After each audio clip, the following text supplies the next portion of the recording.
La movilidad visceral diafragmática. Durante la respiración, las vísceras se mueven bajo influencia de la fuerza motora del diafragma y de los cambios de presión entre tórax y abdomen.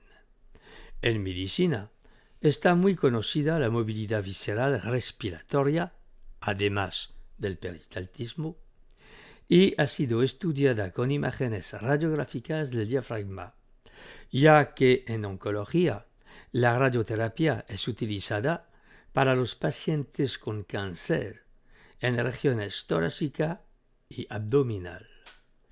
El movimiento respiratorio constituye un obstáculo importante durante la intervención. Idem para la cirugía robótica. Esta ilustración de Erdard et al. Muestra los conceptos básicos de la adquisición de imagen en TAC 4D. Movilidad del estómago. Dirección derecha-izquierda. 0,3 mm para visocaeal, 5,5 mm para yamashitaeal. Dirección superior-inferior. 0,8 mm para visocaeal, 12,5 mm para yamashitaeal. Dirección antero-posterior. 0,3 mm para visocaeal, 8,3 mm para yamashitaeal. Movilidad del hígado. En dirección superior-inferior, 4,9 a 39,4 mm según Walter et al. 7 mm según Tsai et al. En la dirección derecha-izquierda, 2,2 mm según Walter et al., 2 mm según De Jong et al. Y 0,6 mm para Tsai et al. Esta ilustración de Tsai et al.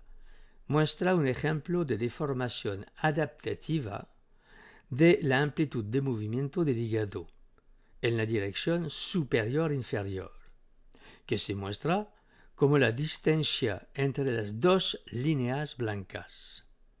En la dirección anterior, 15 mm según De Jong et al., 2,3 mm para Tsai et al. En dirección caudal, 16 mm según De Jong et al. Esta ilustración de Erdard et al. Es un ejemplo de visualización codificada por colores del movimiento respiratorio del hígado. Movilidad de los riñones. Según Brandner et al., riñón izquierdo 1,1 centímetros y riñón derecho 1,3 centímetros. Esta ilustración de Nonaka et al. Muestra un ejemplo de medición del desplazamiento máximo, delta D, en dirección caudal craneal del riñón izquierdo en una imagen sagital. Movilidad del vaso. 1,3 centímetros según Brandner et al.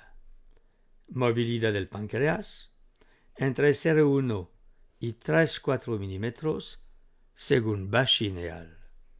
Estas radiografías de Bachin et al. Muestran los movimientos descendente y medial de una calcificación de la cabeza del páncreas en la respiración. A. Expiración. B. Inspiración. Conclusiones sobre la movilidad visceral. Los movimientos de la cúpula hepática y de la cabeza pancreática se reducen significativamente en la posición prona. Es mejor tratar a los pacientes en decúbito. Los estudios científicos indican que existen movimientos viscerales próximos a los descritos por Jacques Vreischenk. Existen diferencias notables con lo descrito por Barral y Fine Williams. Con todo esto, se puede observar que las amplitudes de movimiento para cada órgano existen, pero son pequeñas y difíciles de apreciar, ya que cuando el paciente respira, nuestra mano nota inmediatamente un empuje global de la masa visceral hacia abajo y adelante, bajo influencia del diafragma. Con entrenamiento es posible notar estos movimientos, pero nos podemos hacer preguntas sobre si lo que creemos sentir es cierto o no. Se puede objetivar fácilmente estos movimientos con ecografía, ya muy utilizada en fisioterapia.